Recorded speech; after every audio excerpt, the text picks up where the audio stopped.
Amém, irmãos? Espero que os irmãos estejam bem, em paz, tranquilos. Vamos ao nosso texto base, primeiro livro de Samuel, capítulo 17, versículo 1 diz assim: E os filisteus ajuntaram as suas forças para a guerra e congregaram em Socó, que está em Judá, e acamparam-se entre Socó e Azeca, no termo de Damim.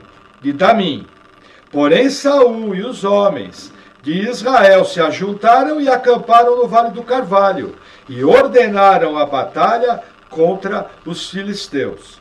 E os filisteus estavam num monte de um lado, e os israelitas estavam num monte do outro lado, e o vale estava entre eles. Então saiu do arraial dos filisteus um homem guerreiro, cujo nome era Golias, de Gate, que tinha de altura 6 côvados e 1 palmo. Até aqui. Vamos orar pela palavra.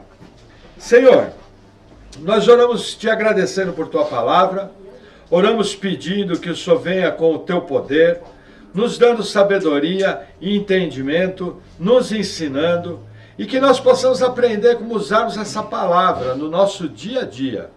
Sê conosco, vem com a tua graça, em nome de Jesus. Amém. Amém. Amém, irmãos. Última palavra, nós falamos sobre Davi sendo ungido rei.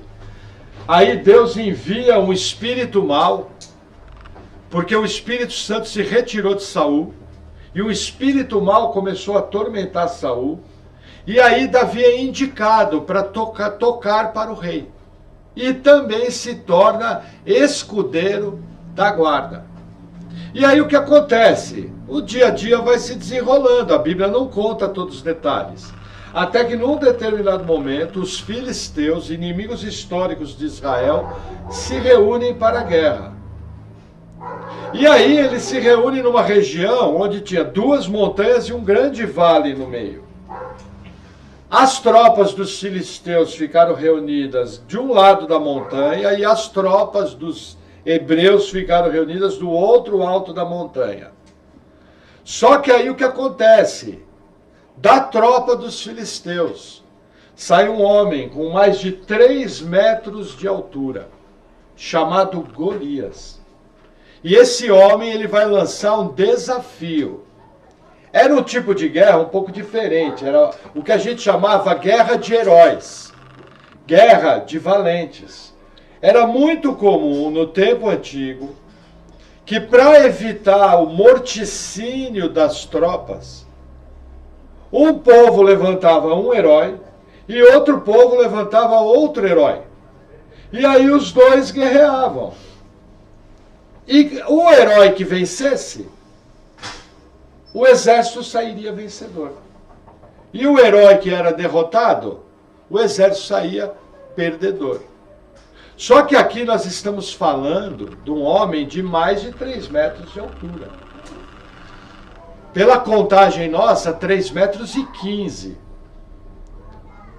Um gigante. Era curioso, porque nas cidades dos filisteus, cada grande cidade dos filisteus tinha presença de gigantes. E Golias era o gigante mais proeminente dessa época. Para vocês terem uma ideia, numa outra narrativa, o irmão de Golias vai ser derrotado por um parente de Davi. Então era uma família de gigantes. E aí o que acontece? Veja, enfrentar um homem de mais de 3 metros de altura não é fácil. E olha o que vai acontecer. Versículo 5. Trazia na cabeça um capacete de bronze e vestia uma couraça de escamas. E era o peso da couraça de 5.000 ciclos de bronze. Entendam, veja, a couraça dele pesava 57,5 quilos. Tem gente aqui na igreja que pesa esse peso. Imagina, eu quase cheguei lá. Imagina você lutar com um gigante que só a couraça dele pesa quase 60 quilos. Entendeu? E essa era uma couraça de proteção, feita de bronze. Nós estamos vivendo aqui o final da Idade do Bronze e o início da Idade do Ferro. Então, vários dos artefatos usados eram de bronze, porém as armas principais eram de ferro. Lembrando que Israel não dominava a metalurgia. Quem dominava a tecnologia de armas da época eram os filisteus. Esse guerreiro aqui era um tipo de uma tropa de elite. Era o melhor soldado deles. Entendeu? Uma máquina de matar. Essa é a verdade. Golias era uma máquina de matar. E não adianta negar isso. Era e era mesmo. Ele era assustador. E aí a narrativa continua, versículo 6. E trazia grevas de bronze por cima dos seus pés. Grevas são caneleiras de proteção. Porque quando você ia lutar com um gigante muito alto, era uma tendência dos guerreiros mais espertos atacar as partes baixas. Só que no caso, Golias, muito bem preparado, tinha suas partes baixas protegidas. Ele era blindado na parte baixa. O que já dificultaria muito um homem de baixa estatura pegar ele por baixo. Por quê? Vinha com a espada, acertava o golpe, cortava a perna dele, ele caía e era só matar. Só que Golias estava protegido. Que mais? Olha que interessante. Vamos ver a descrição. E um escudo de bronze entre os seus ombros, aquelas proteções de bronze, evitando um golpe por cima. Entendeu? Porque alguns guerreiros vinham em velocidade, realizavam um salto e tentavam pegar aqui, nessa região, para derrubar. Era uma outra técnica de guerra. Só que, novamente, esse guerreiro aqui estava preparado. Ele não era um alvo fácil. Só que não bastava isso, olha o que mais que tinha, versículo 7. E a haste da sua lança era como um eixo de tecelão. O que é um eixo de tecelão? Imagina uma lança dupla, que quando arremessava, dobrava de tamanho. Sabe a máquina de tear, que tem aquela alavanca que faz assim? Haste com eixo de tecelão era o tipo de lança que aumentava muito a força dela. Porque ela se desdobrava no meio do arremesso e com isso ela rompia todas as couraças. Golias era um guerreiro que gozava da melhor tecnologia da região naquela época. Entendeu? Não bastasse essa lança, olha o que ela tinha na ponta. Versículo 7 continua. E a ponta da sua lança, de 600 ciclos de ferro, e diante dele ia o escudeiro. Veja, a ponta da lança pesava 7 quilos. E por que ferro?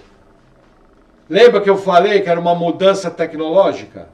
Saindo da idade do bronze e entrando na idade do ferro. O ferro fundido era capaz de romper o bronze. Só que para mim fazer uma arma totalmente de ferro, ela ficava pesada demais. E aí o guerreiro perdia agilidade. Não era uma espada, era uma lança. Aí o que acontece? Apenas a ponta era de ferro. Mas veja, a ponta da lança era quase o peso de uma espada. Entendeu? Capaz de perfurar qualquer tipo de escudo. Capaz de perfurar qualquer tipo de colete. Entendeu? Quase ninguém gozava daquele tipo de arma. Agora, o que acontece? Eu preciso tomar cuidado com algumas descrições aqui. Você vai ver alguns autores, porque esse capítulo aqui é muito pregado na internet. Você vai ver alguns autores querer dar um símbolo aqui, que eu acho que não cabe. Por exemplo, bronze na Bíblia, algumas vezes fala de juízo. Então tem gente que diz que na roupa de Golias está mostrando que Israel estava sob juízo. Veja, Se você já ouviu isso, a gente respeita. Mas é muito difícil achar que o texto está querendo dizer isso. Entendeu? Eu vi gente muito boa, gente que eu acompanho, dizendo que as escamas da roupa apontavam para as escamas da serpente. Isso é pior ainda. Na verdade, nós estamos vendo aqui o quê? O final da Era do Bronze, uma roupa de soldado, o início da Era do Ferro, uma arma de última tecnologia. Ponto final. O que o texto está querendo mostrar aqui é o seguinte: apareceu uma máquina de matar. Essa máquina tem um nome, é Golias, ela tem a melhor tecnologia.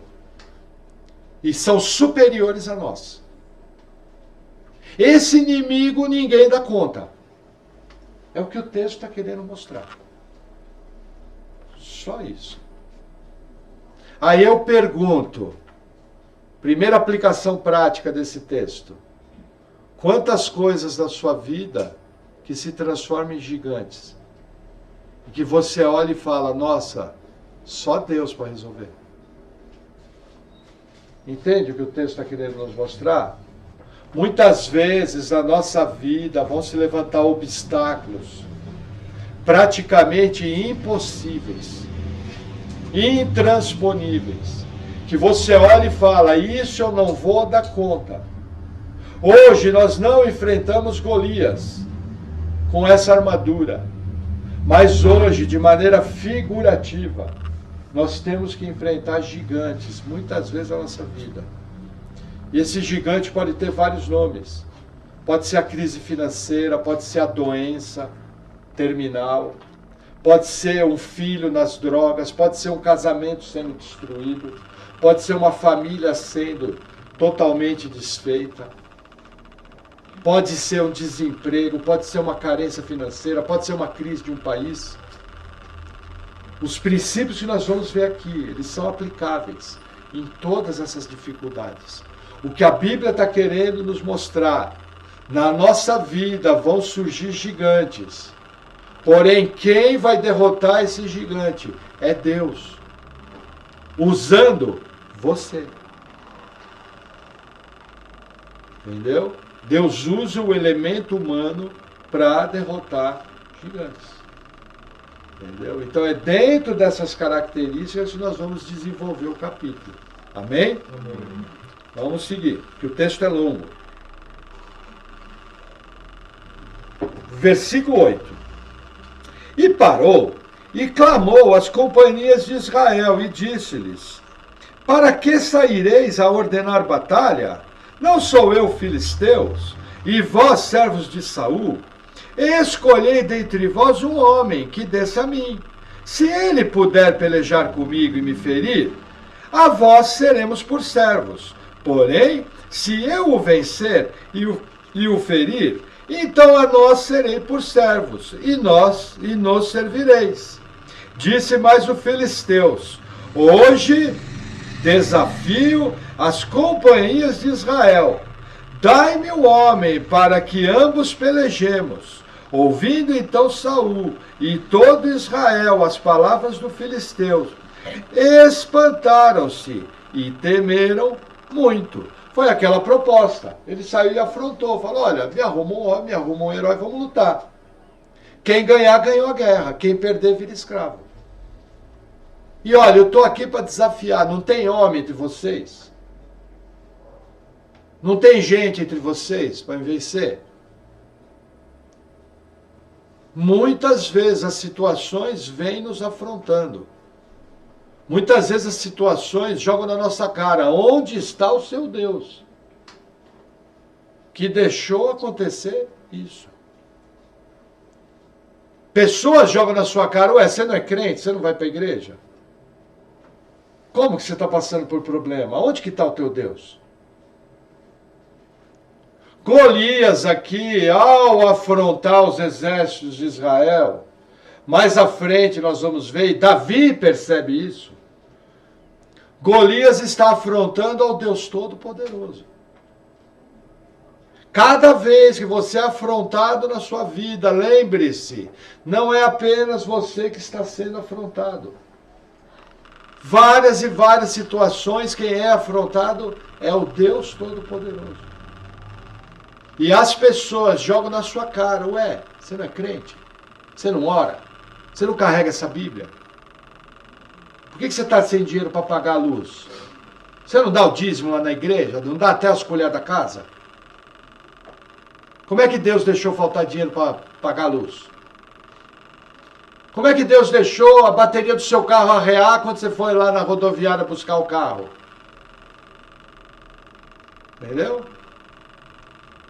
Deixou simples, porque existem situações no nosso dia a dia que a gente tem que passar, essas situações acontecem. Jesus falou, no mundo tereis aflições, mas tem de bom ânimo, eu venci o mundo. Simples assim. Todo mundo um dia vai ficar doente, todo mundo um dia vai ficar sem dinheiro, todo mundo um dia vai ficar sem renda, todo mundo um dia vai brigar, todo mundo um dia vai ter confusão na família. Bem-vindo ao cristianismo. Não existe um lugar da Bíblia que diga que você não vai ter problema. Ao contrário, você vai ter problemas e serão muitos. A diferença é a presença de Deus quando você está no problema. Como diz o salmista, ainda que eu ande no vale da morte, tu estarás comigo. Mas ele está andando. Diz o Deus Todo-Poderoso, na sua angústia o livrarei. Não é da sua angústia o livrarei. Na angústia o livrarei. Simples assim. Eu lembro de um pastor muito querido, que ele falava o seguinte, problemas eu não preciso chamar, eu não preciso criar. Ele já vem sozinho. E é verdade, essa é a nossa vida. Agora, quando você passa pelo problema juntamente com Deus, a maneira que você passa é diferente. E Deus usa esses problemas para trabalhar conosco. E vou falar mais. Os problemas são oportunidade de crescimento. Os problemas são oportunidade de se aproximar de Deus. Os problemas são uma oportunidade única de eu me tornar alguém mais íntimo de Deus. Porque os problemas nos quebrantam. Os problemas quebram com a nossa independência. Existem problemas que são tão difíceis que você sabe lá no fundo do seu ser que somente Deus resolve. E isso gera o quê? Dependência do Senhor. Dependência gera o quê? Obediência. Obediência faz o quê? Santidade. Santidade faz o quê? Um crente maduro. Deus é Deus de processos. Agora, eu percebo problemas como oportunidade. Sempre. Um dos motivos é esse texto aqui. Esse texto sempre fala no meu coração que problema é oportunidade de crescimento. E eu gosto muito daquela história, problema, vou jantar você. No poder do Senhor dos Exércitos. Quem anda comigo sabe. O pessoal chama isso de proatividade, não sei. Eu chamo de iniciativa. Pintou problema. Posso até pensar coisa errada, mas eu quero resolver. Às vezes a primeira estratégia que vem não funciona, quebra a cara. A segunda é pior ainda. A terceira, misericórdia. Mas aí você reorganiza os pensamentos e a quarta dá certo. Só que você cresceu, você adquiriu experiência. Você conheceu mais de Deus. Deus trabalhou com seus conteúdos. Então, para mim, problema é oportunidade. Mas a narrativa continua. Deixa eu tomar um gole d'água. Versículo 12. E Davi era filho de um homem efrateu, de Belém de Judá, cujo nome era Jessé, que tinha 8 filhos. E nos dias de Saul, era esse homem já velho e adiantado em idade entre os homens. Foram-se os 3 filhos mais velhos de Jessé, e seguiram a Saul à guerra. E eram os nomes dos seus 3 filhos, que se foram à guerra: Eliabe, o primogênito, e o segundo Abinadab, e o terceiro Samá. E Davi era o menor, e os 3 maiores seguiam a Saul. Davi, porém, ia e voltava de Saul para apacentar as ovelhas de seu pai em Belém. Chegava-se, pois, o filisteu pela manhã e à tarde, e apresentou-se por 40 dias. Veja, eu comentei na palavra passada que Davi era o tipo do cara ocupado. Davi tinha um emprego, cuidar das ovelhas do pai. Arrumou o segundo emprego, tocar para o rei. E arrumou o terceiro emprego, virou escudeiro do rei. Falar uma coisa para vocês: se você quer que algo seja feito, procura alguém bem ocupado e entrega para ela a tarefa. Que quanto mais ocupado for a pessoa, mais capacidade de resolver ela tem. Mais capacidade ela tem de arregaçar a manga. Hoje em dia nós vivemos uma tendência de uma geração preguiçosa. Geração preguiçosa não resolve nada. A vida é feita de muita labuta, de muito trabalho, de muita luta. E cada dia que passar na sua vida, você vai ter menos tempo. Agradeça, porque isso é mão de Deus na sua vida, para você crescer.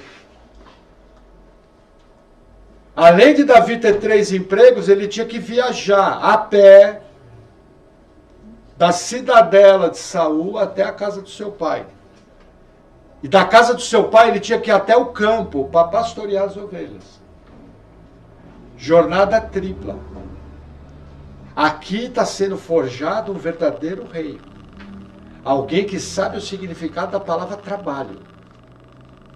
E dessa maneira se torna alguém capaz de ser usado por Deus. Esse é um outro ensino que emana desse texto. O rei, que tinha um coração segundo o coração de Deus, era alguém que trabalhava demais. Um menino, um rapazinho, o filho mais novo de uma igreja, de uma família, ocupado. Mas a narrativa continua, versículo 20. Versículo 17. E disse Jessé a Davi, seu filho: toma, peço-te, para teus irmãos, um efá desse grão tostado, e esses 10 pães, e corre a levá-los ao arraial, a teus irmãos. Porém, esses 10 queijos de leite leva ao capitão de 1000, e visitarás a teus irmãos, a ver se vão bem, e tomarás o seu penhor.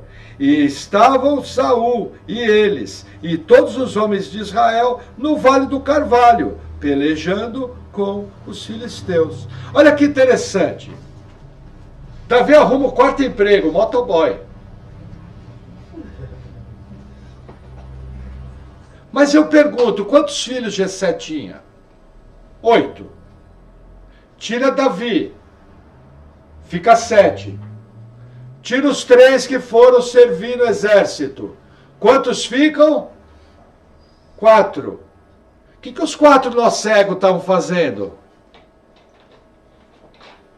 Curioso, né? Será que não seria mais leve? O pai de Davi chegar e falar: olha, você, Joãozinho, a Bíblia não diz o nome deles, eu estou dando. Joãozinho, vai cuidar das ovelhas. Robertinho, vai entregar esse queijo. Marcinho, vai fazer não sei o quê. Não era mais fácil? Aí a pergunta é, por que ele não fez? Nós não sabemos a resposta direta, mas nós sabemos o seguinte: Davi dava conta do recado. E os problemas que seu pai precisava que ele resolvesse, ele resolvia, ele mostrava isso no texto. Provavelmente, Davi era o tipo do cara faz tudo. Pau para qualquer obra. O tipo do cara valente que chegava e resolvia. É o que nós vemos no texto. Enquanto isso, a turma da cervejinha gelada e da praia estava tudo lá, numa boa. Nada contra descanso. Eu amo descanso. Só que só pode descansar quem trabalha. Só pode ter descanso no fim de semana quem trabalha. Só pode ter férias quem trabalha. O problema é uma cultura que se instalou no mundo ocidental, onde as pessoas só buscam o prazer e as pessoas só querem descansar. Você liga os filmes, você liga a novela, você liga a TV, parece que o mundo é um enorme baile, uma enorme festa. Só que aí chega você vivendo no mundo real e você sabe que a vida não é nenhuma festa. E muitos aqui mal têm tempo de coçar a orelha. De tanta coisa que tem que fazer alguns dias. Entendeu? Mulheres, então, tem que tomar maior cuidado, porque o que eles chamam de libertação da mulher, na verdade, jogaram uma carga dobrada nas suas costas. Cuidado! Seja sábia, não permita jogarem um jugo nas suas costas que você não precisa carregar. Tenha equilíbrio. Porque se você quer mulher não abrir o olho, você vai trabalhar 18 horas por dia. Vai comer por 1 hora, vai tomar banho por 15 minutos, porque não dá tempo de tomar banho maior. E vai dormir 4 horas e meia. E ficar chacoalhando para lá e para cá no ônibus, trabalhando igual uma escrava. E aí vai falar empoderamento feminino. Aí a camiseta, a enganada. Não é assim? Mas voltando aqui à nossa palavra. Davi era o cara que resolvia. Entendeu? E a narrativa continua, versículo 20. Davi, então, se levantou de madrugada, pela manhã. Olha que interessante. Estão percebendo as características da personalidade de Davi? Gente, qual é a melhor hora do dia para fazer uma viagem? Ao amanhecer. Porque você pega o dia clareando. Se acontece algum problema, você está de dia. Todo mundo sabe disso. Lógico, existem outras circunstâncias, como nós falamos. Mas todo mundo sabe que a melhor hora para viajar é de manhã bem cedinho. Quando o sol vai começar a clarear, você já está na estrada andando. O clima é mais fresco, a estrada está mais vazia, tem menos risco de acidente. Assaltante não acorda às 5 horas da manhã. Eu fui vendedor lá em São Paulo. Nós chegávamos 7 horas da manhã no primeiro cliente. Tinha umas vilas que nós entrávamos, isso é década de 80. Tinha umas vilas que nós entrávamos, que se você olhava 2 vezes, você não entrava. Então nós entrávamos 7 horas da manhã, primeiro cliente, quando dava 12:30, 15 para 1, saía fora. Por quê? Porque quando dava 1:30, 2 horas, magrinho, camisetinha nas costas e saía. Para fazer arte. Era uma estratégia. Entendeu? Estão percebendo as características de Davi? Essas características vão ser mais evidenciadas à frente. Deus está nos mostrando características da vida de Davi extremamente importantes. Ah, pastor, estou procurando emprego. Você tem que ser o primeiro a acordar às 5 horas da manhã. Pastor, eu quero pedir oração porque eu quero passar no exame do vestibular. Você tem que acordar às 5 da manhã e estudar 8 horas por dia, duro. E aí Deus vai pegar o que você estudou e Ele pode, de maneira sobrenatural, reavivar sua memória. Agora, computador vazio não tem memória. Percebe o que está sendo exposto aqui? Olha quanta coisa tem nesse capítulo. Mas vamos seguir. Relendo o versículo 20. Davi, então, se levantou de madrugada, pela manhã, e deixou as ovelhas com um guarda. Ó, outra estratégia. Ele abandonou o que estava fazendo? Não. Pegou o guarda e falou, ó, eu vou sair, resolver o que meu pai tem que fazer, toma conta aqui. Ó que legal, acho muito legal, Davi. E carregou-se e partiu, como Jessé lhe ordenara, e chegou ao lugar dos carros, quando já o exército saía em ordem de batalha, e a gritos chamavam a peleja. E os israelitas e os filisteus se puseram em ordem, fileira contra fileira. E Davi deixou a carga que trouxera na mão do guarda da bagagem e correu à batalha. E chegando, perguntou a seus irmãos se estavam bem. O que acontecia? Num determinado momento do dia, acontecia um fervo no arraial. Os exércitos se movimentavam. E Davi chegou bem numa dessas horas de movimentação. Olha que interessante. Davi sabia trabalhar em equipe. Ele deixou um guarda tomando conta das ovelhas e deixou outro guarda tomando conta da bagagem, para não ser roubado. Davi sabia coordenar uma equipe. Extremamente jovem. Essas características vão emanando. E a narrativa continua, 23. Estando ele ainda falando com eles, eis que vinha subindo do exército dos filisteus o homem guerreiro, cujo nome era Golias, o filisteu de Gate, e falou conforme aquelas palavras, e Davi ouviu. Porém, todos os homens em Israel, vendo aquele homem, fugiram de diante dele, e temiam grandemente. E diziam os homens de Israel, vistes aquele homem que subiu? Pois subiu para afrontar a Israel. Há de ser, pois, que o homem que o ferir, o rei, o enriquecerá de grandes riquezas, e lhe dará sua filha, e fará livre a casa de seu pai em Israel. Então falou Davi aos homens que estavam com ele, dizendo, que farão aquele homem que ferir a esse filisteu e tirar a afronta de sobre Israel? Quem é, pois, esse circunciso filisteu para afrontar os exércitos do Deus vivo? E o povo lhe tornou a falar conforme aquela palavra, dizendo, assim farão ao homem que o ferir. Olha que interessante. Primeira coisa, Davi percebe que quem está sendo afrontado é Deus. Segunda coisa, Davi percebe naquilo uma oportunidade. Eu pergunto, quem tinha sido ungido rei? Davi. Como que Davi poderia se tornar rei? Do ponto de vista humano, ele tinha que dar um golpe de Estado, fazer uma revolução. Ele tinha como fazer isso? Não, nem ia fazer. Davi percebe que aquilo é uma oportunidade de crescimento.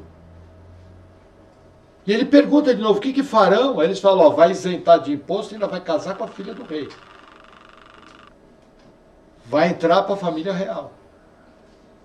E aí acontece um fato interessante, olha que barato, versículo 28. E ouvindo Eliabe, seu irmão mais velho, falar aqueles homens, acendeu-se a ira de Eliabe contra Davi, e disse, por que desceste aqui? Com quem deixaste aquelas poucas ovelhas no deserto? Bem conheça a tua presunção e a maldade do teu coração, que descestes para ver a peleja. E então disse Davi, que fiz eu agora? Porventura, não há razão para isso? E desviou-se dele para outro, e falou conforme aquela palavra, e o povo lhe tornou a responder conforme a primeira palavra. Gente, aqui tem um ensino importantíssimo. Sempre que você está para realizar algo grande, pode aparecer um entravado, uma encrenca de duas pernas, para dizer que você não pode fazer, que você não vai fazer, que vai dar errado. E vai operar? Você nem sabe, tive um conhecido meu, morreu na cirurgia. Aí você fala, mas eu vou tirar uma cárie. Ah, mas morre. Não é assim? Aí você chega e comenta, nossa, olha, lá no trabalho eu estou indo bem, eu estou pensando em fazer. Faculdade de engenharia, que eu acho que eu posso ser promovido no meu trabalho, meu chefe falou que tem oportunidade, que o entravado fala, engenharia nem perda tempo, tem um primo meu, lá em Barbacena, fez engenharia, está 5 anos sem emprego. Por exemplo, ontem eu conversava com uma pessoa, e a pessoa falou que queria arrumar um emprego, ela já está com uma certa idade. O meu relatório era o seguinte, vai atrás que Deus abre a porta. Esse era o meu relatório. O relatório da pessoa era o seguinte, quem vai contratar alguém da minha idade?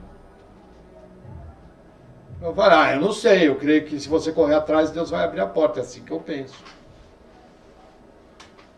Entendeu? Gente, cuidado com as encrencas de duas pernas. Já falei, você não conta todos os seus planos para todo mundo.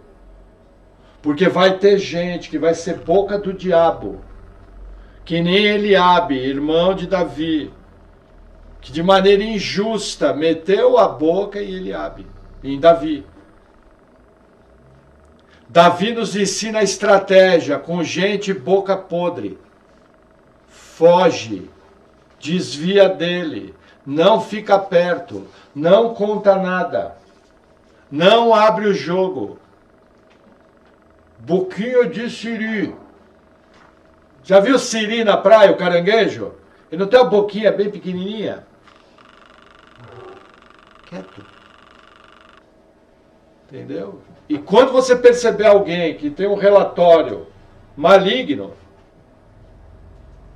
por exemplo, estava conversando com umas pessoas sobre inflação.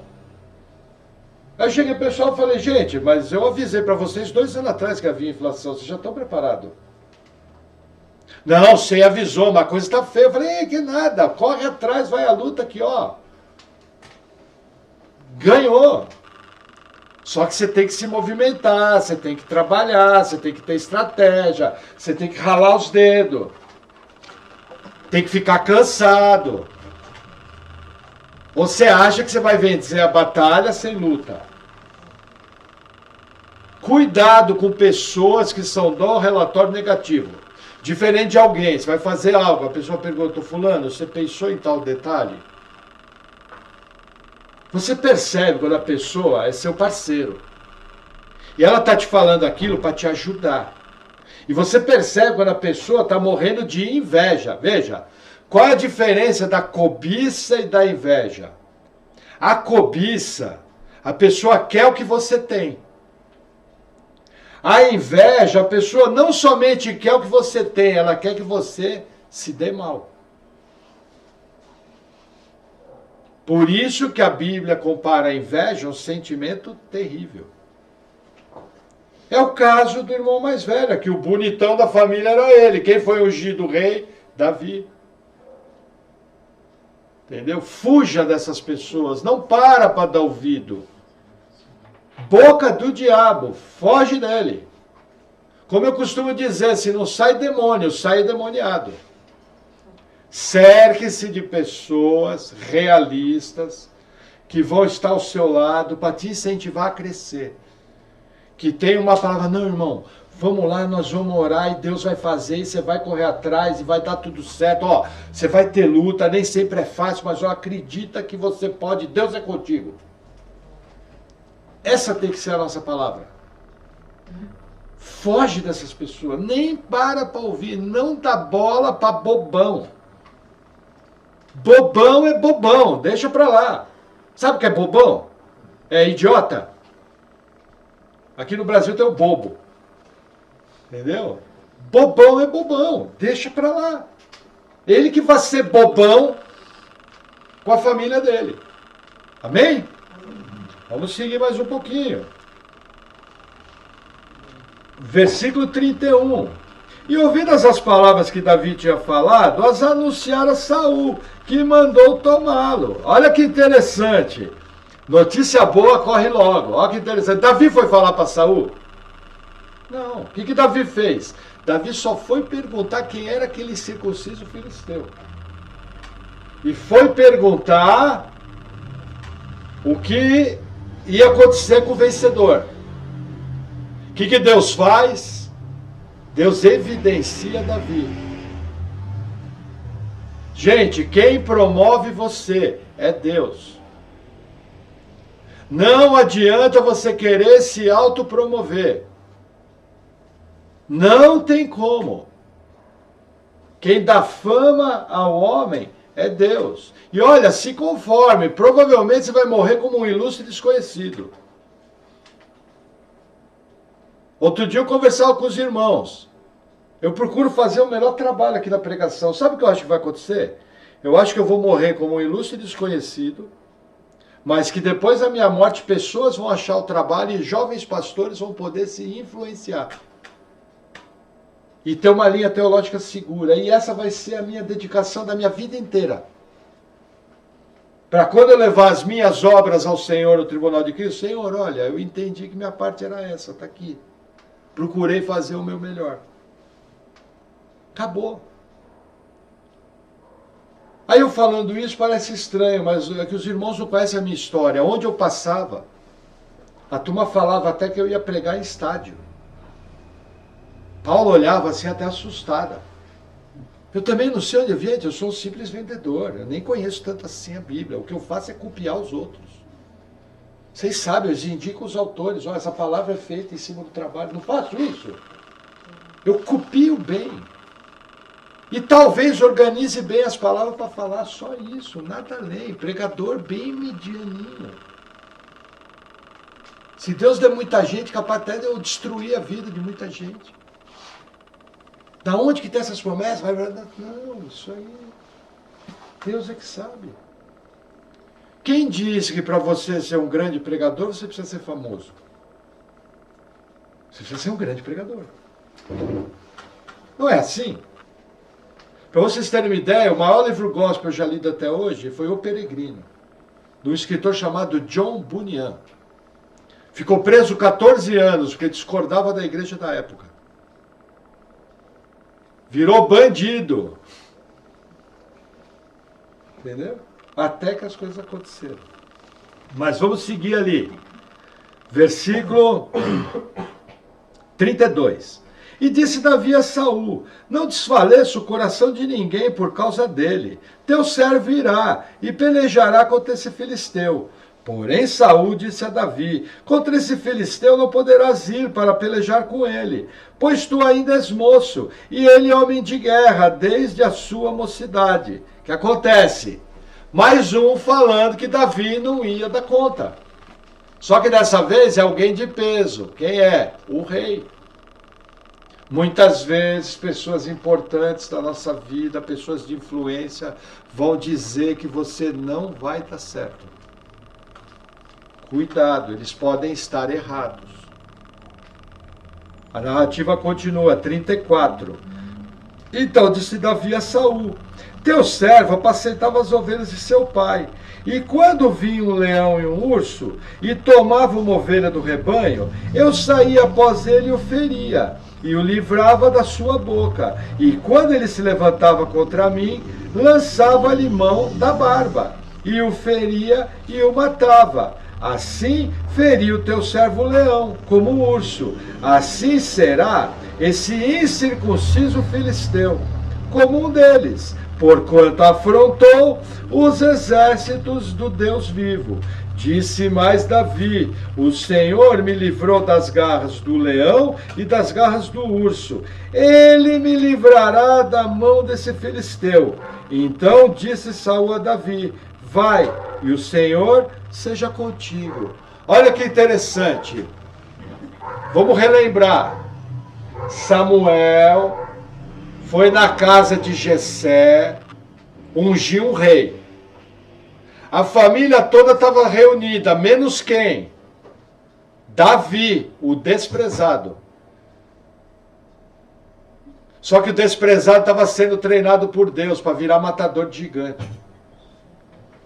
Você já viu um urso?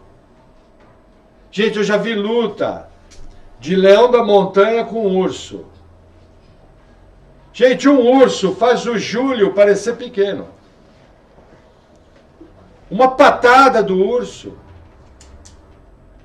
dependendo de pegar, é morte certa na primeira patada. Um leão, a força de um leão.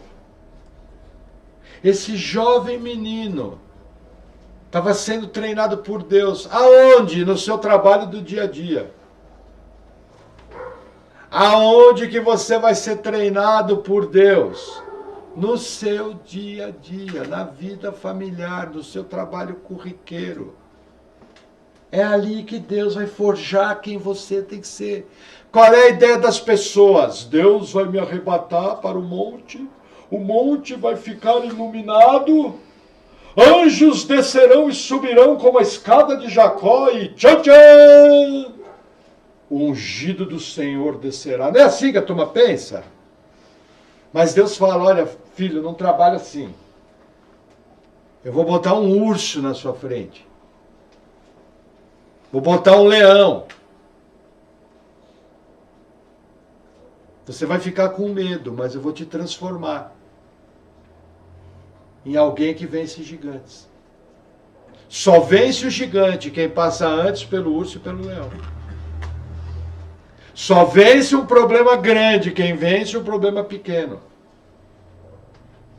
Se toda vez que aparecer um problema você correr dele, você nunca vai chegar em lugar nenhum na vida. Qual que é a tendência nossa? Buscar o conforto e fugir de problema. Como é que Deus trabalha? Para você crescer, tira o conforto e te coloca num problema. E a hora que você tiver com o urso babando na sua frente, você vai descobrir o que é Deus. Porque você vai olhar e falar, Deus, se o Senhor não me capacitar agora, é cemitério. Nem meu corpo vão achar, porque o urso vai comer todas as minhas entranhas. E depois de me matar e comer metade de mim, as aves do céu vão vir, vão comer tudo, não vou ter nem enterro. O que para um judeu era algo absurdo. Entenda, para você crescer, Deus retira o conforto e coloca no problema. Não tem como evitar. Quando Deus retira o conforto e te coloca num problema, você só tem uma escolha. Essa cabe a você. Ou vai passar pelo problema bem, ou vai passar pelo problema mal. Ou você vai passar com bom ânimo, com bom humor, confiando em Deus, ou você vai passar pelo problema se lamentando, perguntando, ai, por que Deus deixou isso? É treinamento para matar gigante. A narrativa continua. Versículo 38. E Saul vestiu a Davi de suas vestes, e pôs-lhe sobre a cabeça um capacete de bronze, e o vestiu de uma couraça. E Davi cingiu a espada sobre as suas vestes, e começou a andar. Porém nunca o havia experimentado. Então disse Davi a Saul, não posso andar com isso, pois nunca o experimentei. E Davi tirou aquilo de sobre si, e tomou seu cajado na mão, e escolheu para si 5 seixos do ribeiro, e pô-los no alforje de pastor, que trazia saber no surrão, e lançou mão na sua funda, e foi aproximando-se do filisteu. Olha que interessante, Saul tenta armar Davi. Só que aquilo não funciona, gente, estratégia humana. Não funciona no lugar da estratégia de Deus. Tem que ser da maneira de Deus. Não adianta fazer da estratégia humana. Hein? Tenha sabedoria disso. Eu sou alguém que ama estratégia. Mas eu oro a Deus, busco os princípios de Deus e peço para Deus me dar uma estratégia. É o que está acontecendo aqui. O que Davi faz? Davi pega a sua funda, que é aquela arma que arremessa, 5 pedras, o seu cajado e vai à luta. Nem sei se pega o cajado não fala, só a funda. Entendeu? Agora olha que fato curioso, a Bíblia fala que os guerreiros benjamitas, lá no livro de Juízes, eles acertavam um fio de cabelo com a funda. Eu pergunto, Saul era de que tribo? Benjamim. Davi era da tribo de Judá, engraçado, e atirava bem com a funda. Entendeu? Percebe o treinamento de Davi? Vamos continuar, versículo 41. O filisteu também vinha se aproximando com Davi. Espera aí. Tá certo. O filisteu também vinha se aproximando de Davi. E o que lhe levava o escudo ia adiante.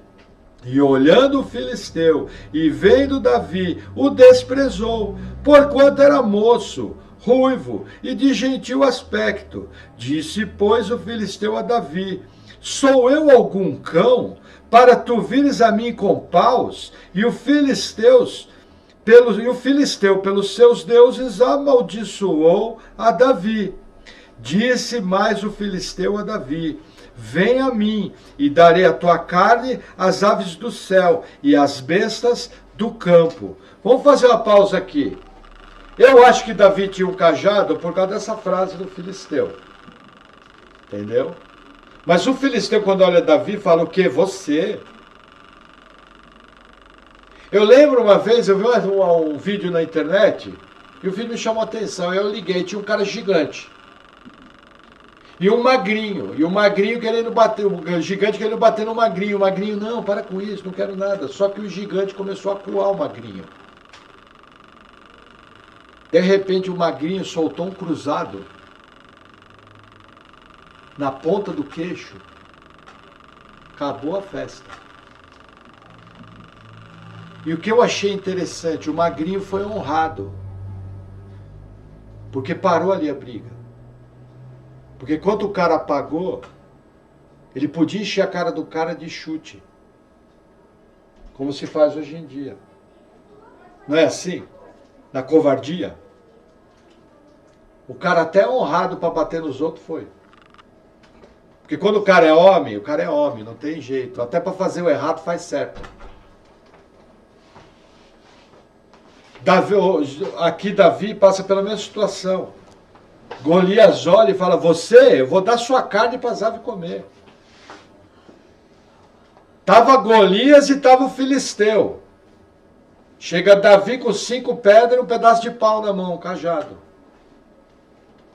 A diferença aparente era brutal, mas a narrativa continua. Olha o que Davi vai falar, versículo 45. Davi, porém, disse ao filisteu: tu vens a mim com a espada, e com lança, e com escudo. Porém, eu venho a ti em nome do Senhor dos Exércitos, o Deus dos Exércitos de Israel, a quem tens afrontado.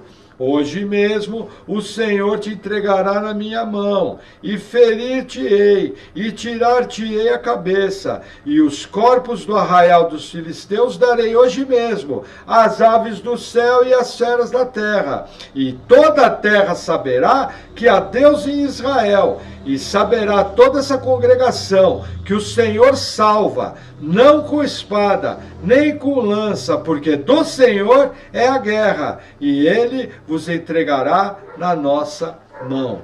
Olha o coração de Davi. Davi sabia que o seu poder, a sua capacidade, a sua luta era travada por Deus. Gente, faça todo o seu esforço. Dê o seu melhor. Mas confie que é Deus que vai dar a vitória. Se Deus não pelejar com você, você vai ser derrotado. Davi aqui mostra isso claramente. A vitória das nossas guerras é de Deus. Amém? Vamos lá, 48. E sucedeu o quê? Levantando-se o filisteu e indo encontrar-se com Davi, apressou-se Davi e correu ao combate, e encontrar-se com o filisteu. E Davi pôs a mão no alforje, e tomou dali uma pedra, e com a funda lhe atirou, e feriu o filisteu na testa, e a pedra se lhe encravou na testa, e caiu sobre o seu rosto em terra. Vamos fazer uma pausa aqui. A batalha vai começar. Davi, em vez de correr da luta, Davi corre em direção ao problema. Por quê? Porque ele tinha convicção que ia vencer. Aí ele pega uma funda e, segundo alguns estudiosos, ele acerta no único ponto que dava para acertar. Porque o tipo de capacete que eles usavam protegia todo o resto do rosto. E assim que ele acerta, Golias tomba. A pedra encravou, foi certeira. E aí o que vai acontecer? Versículo 50. Assim Davi prevaleceu contra o filisteu, com uma funda e uma pedra, e feriu o filisteu, e o matou, sem que Davi tivesse uma espada na mão. Por isso correu Davi, e pôs-se em pé sobre o filisteu, e tomou sua espada, e tirou-a da bainha, e o matou, e lhe cortou com ela a cabeça. Vendo então os filisteus que o seu herói era morto, fugiram. Então os homens de Israel e Judá se levantaram e jubilaram, e seguiram os filisteus até chegar ao vale, e até as portas de Ecrom, e caíram os feridos dos filisteus, pelo caminho de Saarim, até Gate, e até Ecrom. Então voltaram os filhos de Israel de perseguirem os filisteus, e despojaram os seus arraiais. E Davi tomou a cabeça do filisteu e a trouxe a Jerusalém, porém pôs as armas dele na sua tenda. Olha que interessante. Davi resolve o problema até o fim. Ele não só derruba o filisteu. Eu vi uma ilustração de um pastor da internet muito legal. Você já viu pessoas sem braço andando na rua? Já. Você já viu pessoas sem perna andando na rua? Também. E pessoas sem cabeça, você já viu andar? Foi o que Davi fez. Esse aqui não levanta mais. Gente, aprenda. A vitória sobre os problemas tem que ser completa. Senão o problema vai voltar. Resolva o problema até o fim. Vença os inimigos da sua vida até o fim. Não recue enquanto você não conseguir uma vitória completa. Vitórias parciais são boas? Sim, mas são incompletas, são parciais. Vai para resolver tudo até o fim.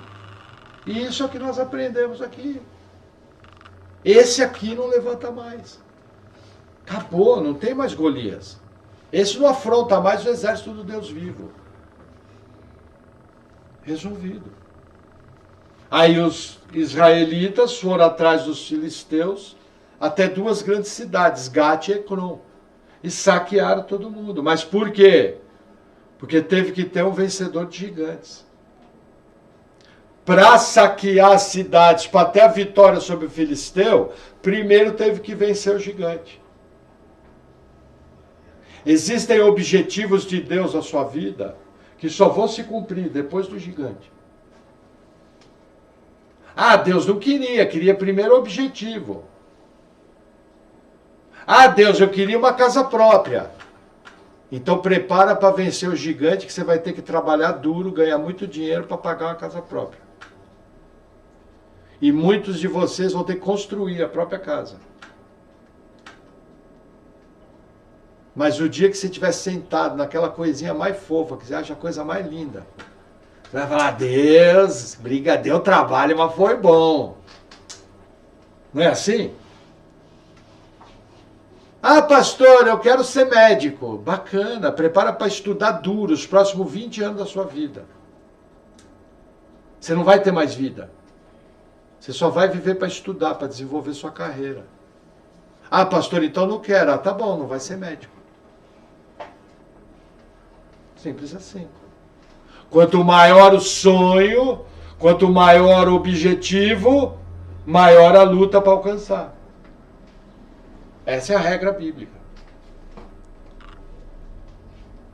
Para ter a bênção, precisa vencer o gigante. Pastor, quero um atalho. Não tem. Tem a palavra atalho? Em espanhol, um desvio. Adarro, isso, então. É um atalho aqui em português. Entendeu? Tá aqui o gigante, eu passo pelo lado e pego a bênção lá atrás. Cuidado. E para encerrar, versículo 55, vendo, porém, Saul sair Davi a encontrar-se com o filisteu, disse a Abner, o capitão do exército, de quem é filho esse moço, Abner? E disse a Abner, vive a tua alma, ó rei, que o não sei. Então Disse então o rei: pergunta, pois, de quem é filho esse moço? Voltando-se, pois, Davi de ferir o filisteu, Abner o tomou e o trouxe à presença de Saul, trazendo ele na mão a cabeça do filisteu. E disse-lhe Saul: de quem és filho, jovem? E disse Davi: filho de teu servo Jessé, o belemita. Veja que interessante. Alguns teólogos entendem que o capítulo anterior, no qual Saul chama Davi na sua casa, foi numa época depois da luta com Golias. Não é uma boa proposta. A melhor proposta que os teólogos encontraram foi o seguinte: naquela época, para honrar o pai e a família do herói, eles perguntavam: quem é o pai desse garoto? E aí perguntavam para o herói: quem é teu pai? Ele falava: sou filho de Jessé. O que Saul está fazendo aqui? Veja, Davi tocava para Saul. Davi era armeiro, era pajem de Saul. Mas Saul queria honrar Davi e sua família publicamente. O que ele faz? Conforme o hábito da época: Abner, quem é esse moço? De que família que ele é? E aí tem aquela imagem agradável, né? Você imagina um menino ruivo, de boa aparência, carregando uma cabeça? No melhor estilo Massacre da Serra Elétrica. É uma figura grotesca, né? Mas vou falar para vocês, pode não ser simpática, mas é linda. Porque aquele cara ia botar todo o povo de Israel como escravo. Se aquele camarada vencesse aquela luta, a desgraça cairia sobre o povo de Deus. E Davi foi lá e venceu, e não largava a cabeça. É minha aqui, ninguém mexe. Isso aqui é meu troféu. Coisa mais linda. Vou levar para minha namorada. Não, eu não ia fazer isso. Mas, gente, vamos falar uma coisa. A gente é meio frufru, né? Nós não somos meio mimimi? Ai, que feio. Gente, coisa mais linda. O cara ia destruir com o povo, arrancou a cabeça. E veio andando com aquele negócio pingando na mão. Pensa. Deus venceu. Entende? Eu pergunto, é gostoso ver a imagem de uma guerra? Mas quando as tropas aliadas desembarcaram na Europa, no dia D, e começaram a libertar a Europa, embora a visão fosse terrível, foi a melhor visão que quem ama a liberdade no mundo teve. Porque se Hitler tivesse vencido aquela guerra, onde nós estaríamos hoje? Muitos aqui não estariam nem vivos por causa da ideologia. Entendeu? Então o que eu aprendo aqui?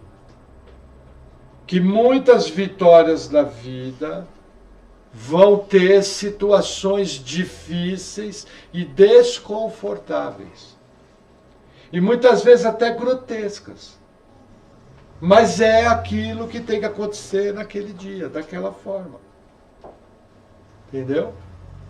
Certa vez eu vi um maluco que invadiu um colégio de uma criança nos Estados Unidos.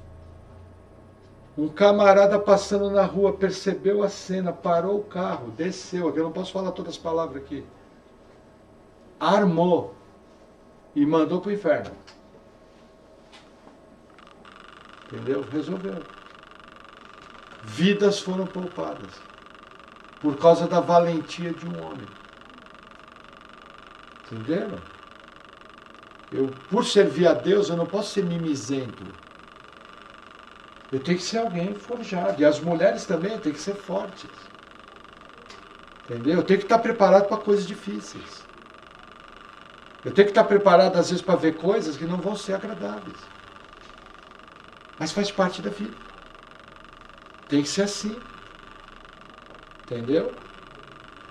Se você não tem esse tipo de fortaleza, peça a Deus. Deus, constrói em mim um... Você vai ver que vão começar a surgir situações, você vai falar, olha,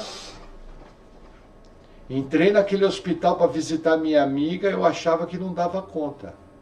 E eu cheguei lá, Deus me encheu de uma coragem. E eu fiz uma visita tão boa, enchi minha amiga de ânimo. E saí de lá que eu nem acredito que eu pude fazer aquilo. É disso que eu estou falando. Aí eu pergunto, é fácil visitar doente com doença séria no hospital? É agradável? Mas alguém tem que fazer. Mães, ter filho é bom? Não é bom. É maravilhoso. Mas e o parto?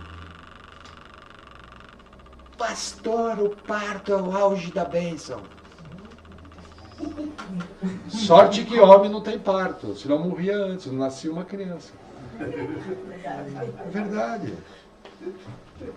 Percebem?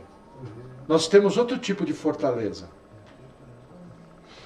Mas para ter o neném no colo, precisa passar pelo trabalho de parto. Confiando em quem? Em Deus. Amém? Amém. Vamos rever rapidamente algumas aplicações. Veja. Primeiro, Davi era um homem de trabalho duro. O homem de Deus é alguém que trabalha duro. Não estou falando de trabalho desnecessário. Segundo, lutas da vida nos treinam. É óbvio. Você só amadurece através de lutas. Terceiro, muitas pessoas tentam nos desviar do caminho. Arreda, Satanás. Faz que nem Jesus falou, arreda, Satanás. Porque está escrito, servirás apenas ao Senhor teu Deus. Aprenda com Jesus. Que mais? Aprender a resolver os problemas totalmente, até o fim. E por último, eu separei aqui que problemas fazem com que a gente suba de nível no plano divino. Não adianta fugir de problema. São instrumentos de Deus para que você cresça. E para tirar de você tudo aquilo que tem que ser tirado. Porque tem muito problema que foi você que criou. E ao passar pelo problema, você fala, não faço isso aí nunca mais. Aí Deus olha lá de cima e fala, aprendeu bem, filho. Mas a palmadinha está marcada, né? Amém? Vamos orar? Senhor, obrigado por tua palavra. Eu oro em nome de Jesus, pedindo pela minha vida e pela vida dos meus irmãos. Senhor, que tudo isso que nós aprendemos hoje possa ser digerido e que nós possamos estar realmente aprendendo de Ti, através das lutas, através dos problemas, através das circunstâncias. Senhor, nos dá ânimo, nos dá força e nos dá estratégias para viver essa aventura maravilhosa, que é sermos Teus filhos, que é servirmos a Ti, pois nós sabemos que aquele que começou a boa obra em nossa vida, há de terminá-la até a vinda de Cristo Jesus. Nós te agradecemos, pedimos o teu poder e a tua graça, em nome de Jesus. Amém.